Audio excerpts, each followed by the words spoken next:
Modi Trump చెప్పినట్టల్లా ఇప్పుడు ఎందుకు విన్నాడంటే నిన్నటిదాకా ఇప్పుడు కూడా వినాల్సిన పరిస్థితి తప్పదు కాబట్టి సుంకాలు ఇప్పుడు చైనా వైపు మళ్ళుతున్నాడు. కానీ అదానీ కోసం ఆయన అమెరికా ట్రంప్ చెప్పినట్టు వింటున్నాడు అనే వార్తలు బహిరంగంగా వస్తున్నాయి. అదానీ మీద అమెరికాలో కేసు ఉంది.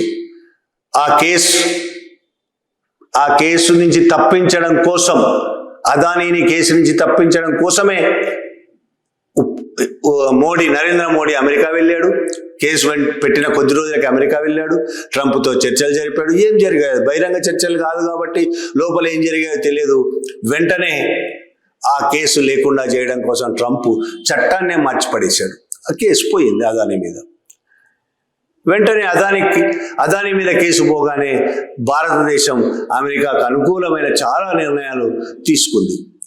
అలాగే అమెరికాకు అనుకూలమైన నిర్ణయాలంటే సహజంగానే చైనాకు కోపం వస్తుంది. కాబట్టి అంతకు ముందు నుంచి ఎలాగో శత్రువు చైనా, మన పాకిస్తాన్ చైనాతో ఎప్పుడు గొడవలు ఉన్నాయి భారతదేశానికి. అందులో భాగంగానే చైనా భారతదేశానికి వ్యాపార యుద్ధం కూడా పెరిగింది. సరిహద్దుల్లో యుద్ధం కూడా అంతకు ముందు నుంచే పెరుగుతూ వస్తుంది. సరిహద్దుల్లో మన సైన్యం 20 మంది చనిపోయిన, గాల్వాన్లో 20 మంది చనిపోయిన విషయం మనం మర్చిపోలేం.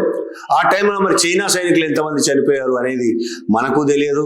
చైనా ప్రకటించలేదు, భారతదేశం కూడా ప్రకటించలేదు.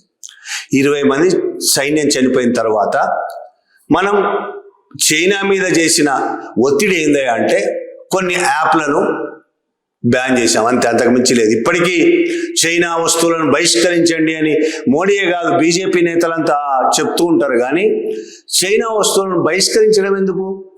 ప్రభుత్వమే మీది కదా, చైనా వస్తువులను బ్యాన్ చేయొచ్చు కదా, రాకుండా చేయొచ్చు కదా. అది మాత్రం చేయరు, బహిష్కరించండి అని పిలిపిస్తారు. మొన్న మోడీ మాట్లాడుతూ విదేశీ వస్తువులను ఎవ్వరూ వాడొద్దు, బహిష్కరించండి, భారతదేశంలో తయారు చేసిన వస్తువులు మాత్రమే వాడండి. చాలా అద్భుతంగా ఉంది ప్రధాని మోడీ చెప్పిన మాట.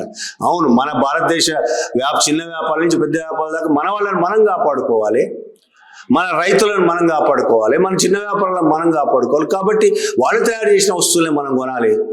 అయితే మీరు మన వాళ్ళు తయారు చేసిన వస్తువులనే కొనండి అని చెప్పడం బదులు బయటి దేశాల నుంచి వస్తువులను రాకుండా చేసే అధికారం మీ దగ్గర ఉన్నప్పుడు రాకుండా చేయొచ్చు కదా, వాటిని బ్యాన్ చేయొచ్చు కదా.